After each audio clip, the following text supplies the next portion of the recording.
Esta guaraña es de uno de los autores paraguayos que a mí más me gusta. Es un hombre que ha hecho cosas maravillosas y fue director de la Orquesta Folclórica de la provincia en Corrientes, que es don Herminio Jiménez. Y esta guaraña de él aprendí de mi madre cuando era muy criatura. Y dice así.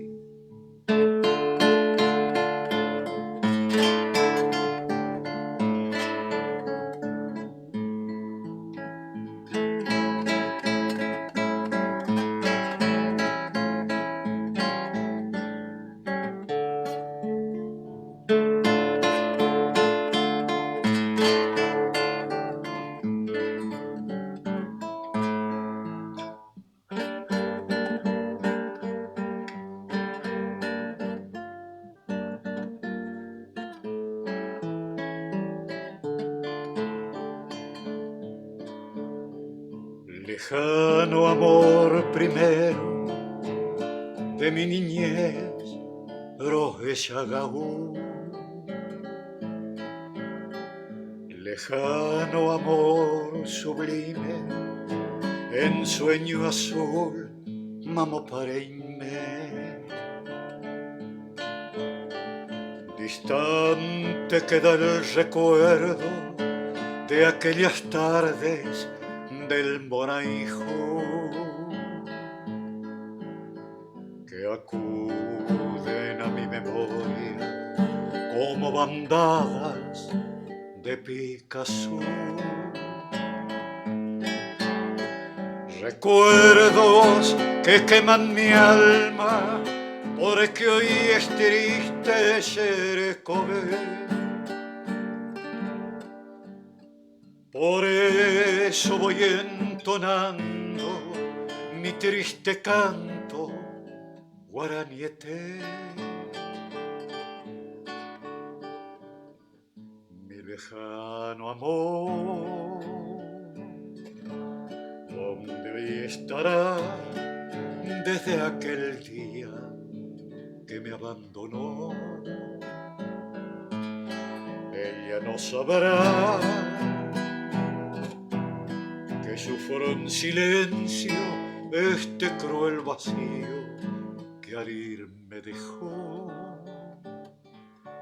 Y a pesar del tiempo, yo vivo esperando ese día feliz en que volverá. Entonces mi fe será hermosa luz que irá alumbrando esas noches largas de mi orfandad.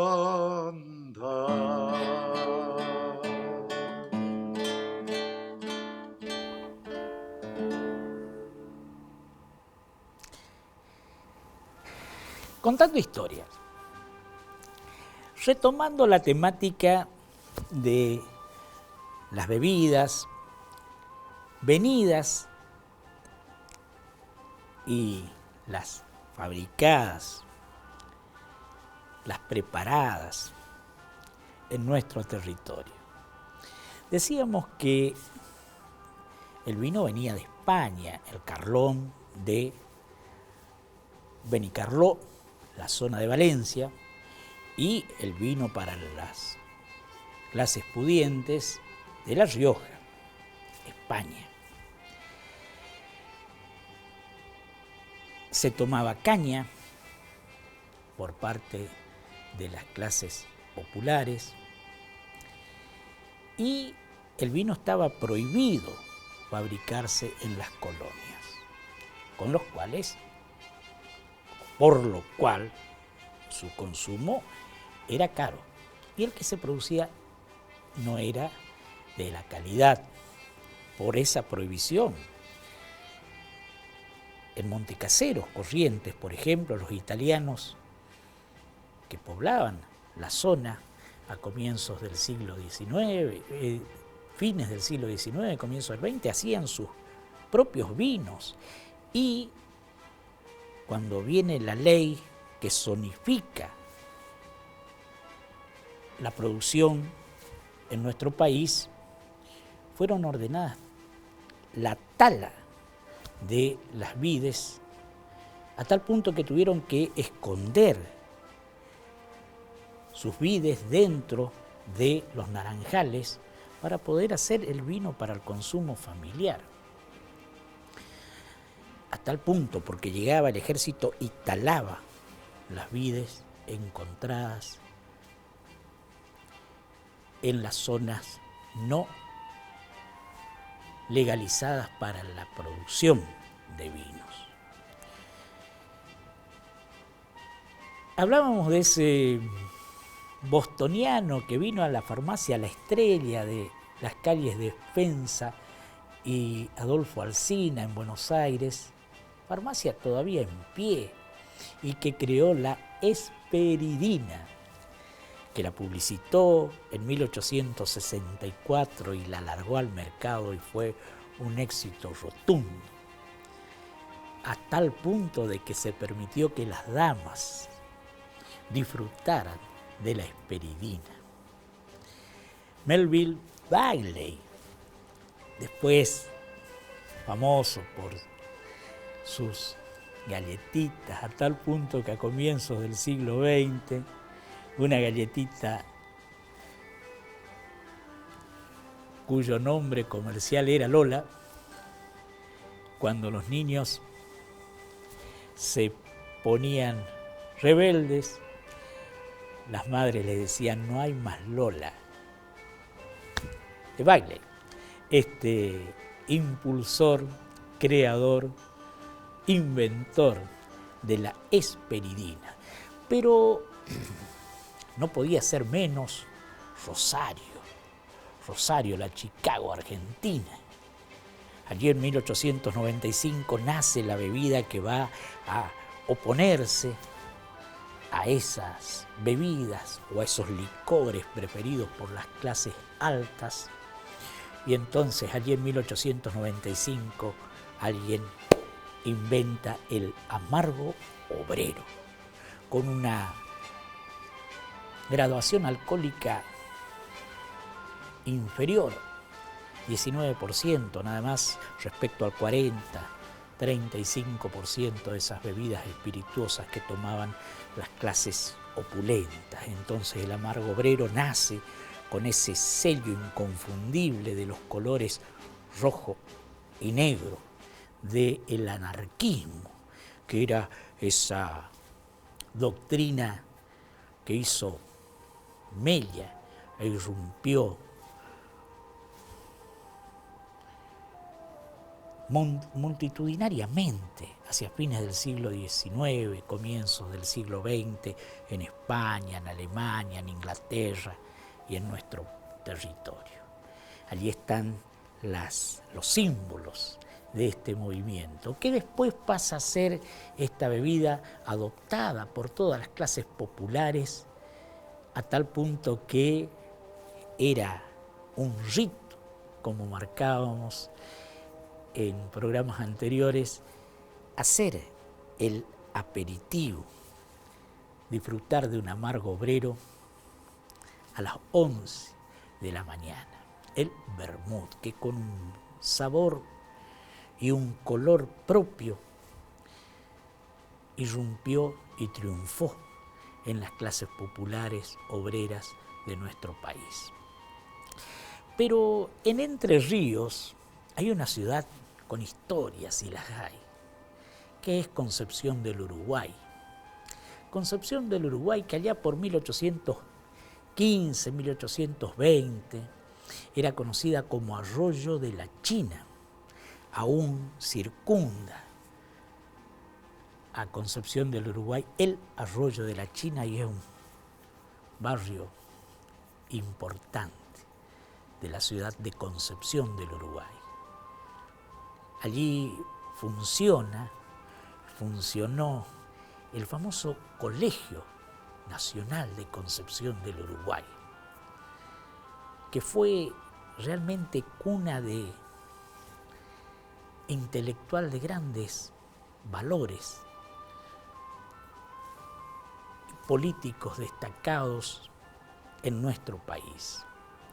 Allí estudió don Arturo Frondizi, político argentino, estadista argentino, nacido en la ciudad correntina de Paso de los Libres por 1908.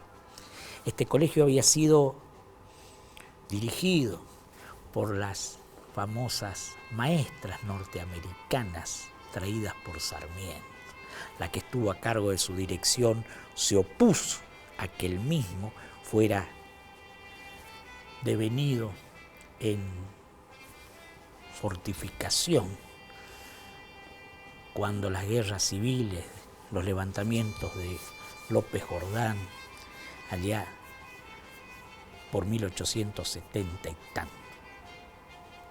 Allí estudió Julio Argentino Roca.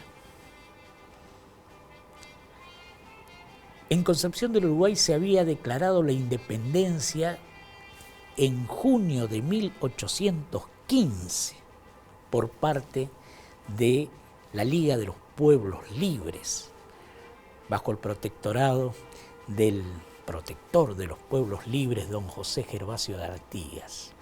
Allí las Misiones, la Banda Oriental del Uruguay, Entre Ríos, Corrientes, Santa Fe y Córdoba declararon la independencia, en el conocido históricamente como Congreso de Oriente. Por eso, cuando Pueyrredón invita a Artigas a enviar sus diputados al Congreso de Tucumán, que declarara la independencia el 9 de julio de 1816, respondiera Artigas que ellos ya eran libres. Hacia 1890 viene un yugo eslavo, Nicolás Milošević, algo así el apellido, que se iba para el Paraguay. Fondea en Concepción del Uruguay, va hasta un negocio de la ciudad, cuyo dueño era un coterráneo suyo. El destino quiso que no llegara al Paraguay y se casase con la hija del dueño del negocio. Creo que era una farmacia. Y allí crea, hacia 1891, una bebida que hizo historia en todo el territorio argentino, la bebida más federal de todas en su momento, que fue la lucera, que nace primeramente como aperitivo argentino, también se la llamó el paisano, después el gran aperitivo argentino, hacia 1913 adopta su nombre final, lucera. Una bebida hecha en base a esta hierba o yerba, muy común en la zona de Entre Ríos y en el litoral argentino, la lucera. Y con más la mezcla de otras hierbas litoraleñas, se hace una bebida suave, con un intenso color, no tan fuerte como la esperidina ni como el amargo obrero, la lucera, que, según algunos, tenía hasta propiedades alucinógenas, porque dicen los estudiosos que el aceite que se extrae de la lucera produce estos efectos. La lucera se distribuyó y llegó a fabricar más de 1.500.000 botellas al año. Una enormidad. Y no había quien no interrumpiera su mañana para hacer su vermut o su aperitivo lucera. El vino, que ya para entonces dejó de ser el Carlón y venía de Cuyo, costaba, era más caro, porque no estaba en ese entonces el túnel subfluvial que unía o que une la Mesopotamia con Santa Fe y el centro del país, y tampoco estaba el complejo Zárate Brazo Largo. Entonces, la venida desde Cuyo del vino era caro. Entonces, esta bebida popular y federal, la lucera, se enseñoreó totalmente de los hogares, los bares, los restaurantes, los bodegones, las pulperías del litoral, del centro y del norte del país. La bebida más federal, la lucera, que en 1947 el hijo de don Nicolás crea una nueva fábrica donde comienza a fabricar la Marcela. La Marcelita, así conocida esta florcita, o florecita, que en nuestra zona florece hacia Semana Santa, también con propiedades supuestamente alucinógenas, que decían los paisanos que alguien andaba alunado con Marcela, o alunado de Marcela, cuando venía así medio entre las nubes. Y la Marcela actualmente ha sido sustituida por la Yatay, otra bebida similar que adopta fórmula similar a la originaria lucera y su sustituta Marcela. La fábrica finalmente se incendió y fue el final para 110 familias que llegaron en su plenitud a trabajar en la fábrica de lucera, otro tanto de Marcela. Y hoy la bebida Yatay, con este nombre, es la que readopta estas fórmulas que dieron lustre a estas fábricas de concepción del Uruguay de comienzos del siglo XX, mitad del siglo XX. Hay films que historian esta hermosa historia nacida en esta pujante ciudad de Concepción del Uruguay. Posteriormente, una bebida actual producida en la empresa radicada en San Luis compra estas patentes y prácticamente desde ya, por supuesto, desaparecieron. Pero hay una historia para contar maravillosa respecto a estas bebidas lucera, la bebida más federal, y su hija la Marcela. La soda, por supuesto, también produjo su fuerte impacto en el brebaje devenido de estos aperitivos con más soda y limón, hasta llegar al film con esa serie de los años 80 grabada en base a la canción de Palito Ortega, Vecina llegó al sodero. Realmente, después de Alemania, Argentina es el país que más consume soda en el mundo, a tal punto que el sifón actual, plástico, con el sistema de gatillo, es un invento argentino, patentado por un sodero argentino, que cuando el vidrio deja de ser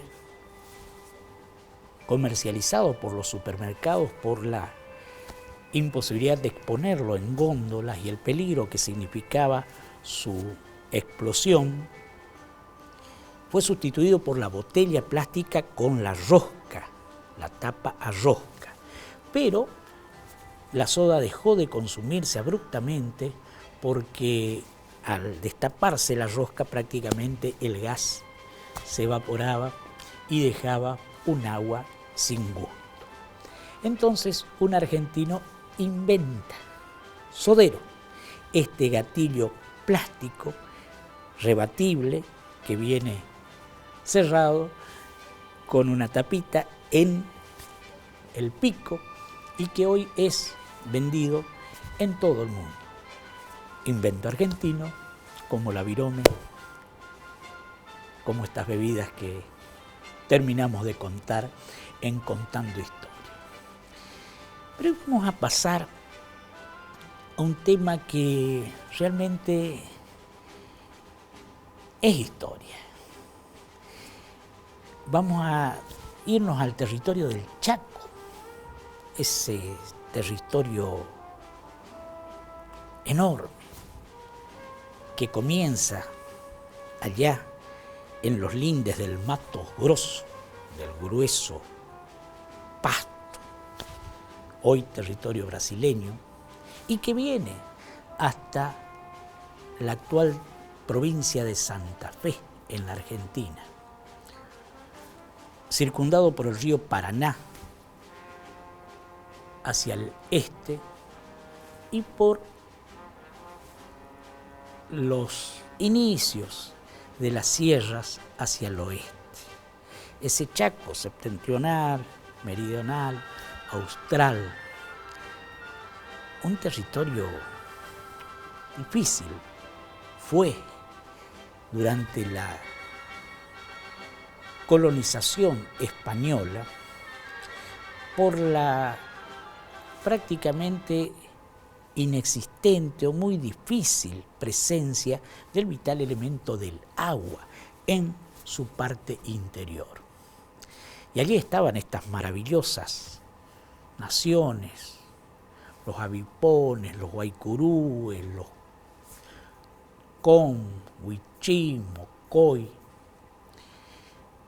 que no habían podido ser presas del avance inca por los Andes ni por los guaraníes, por el este. Y allí vivían en ese territorio denominado el Chacú o Chaco, territorio de caza.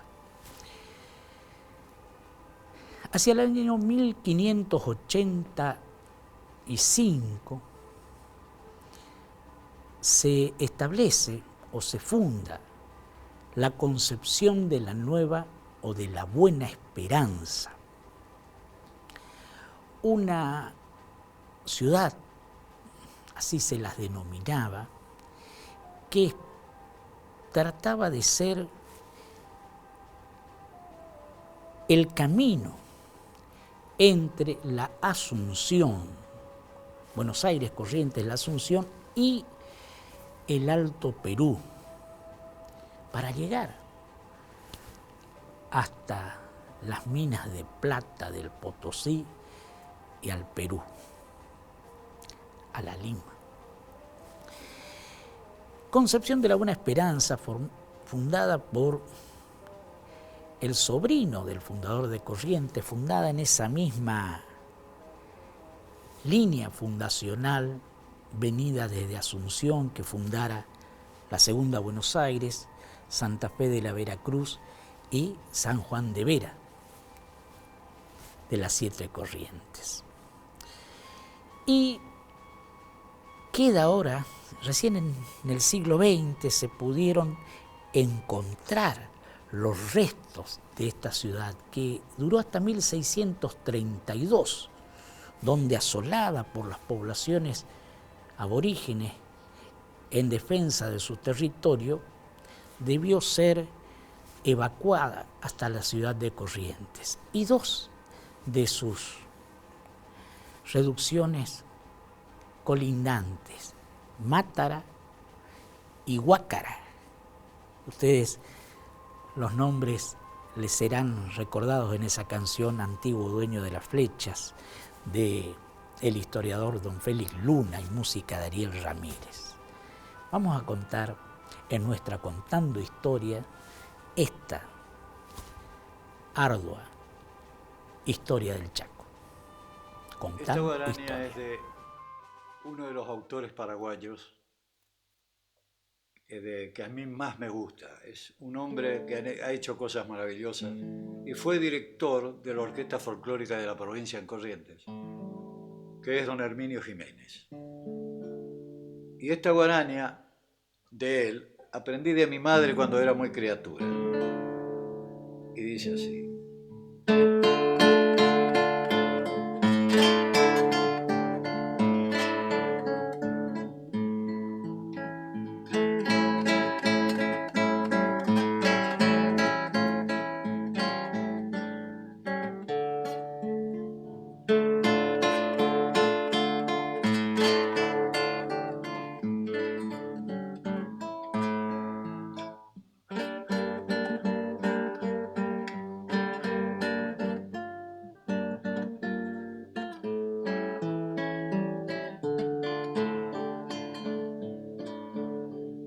Lejano amor primero de mi niñez, Roheshagaú. Lejano amor sublime, en sueño azul, Mamopareime. Distante queda el recuerdo de aquellas tardes del Monaijo, que acuden a mi memoria como bandadas de Picasso. Recuerdos que queman mi alma, porque hoy es triste ser Kobe. Por eso voy entonando mi triste canto guaranieté. Mi lejano amor, ¿dónde hoy estará desde aquel día que me abandonó? Ella no sabrá que sufro en silencio este cruel vacío que al ir me dejó. Y a pesar del tiempo, yo vivo esperando ese día feliz en que volverá. Entonces mi fe será hermosa luz que irá alumbrando esas noches largas de mi orfandad.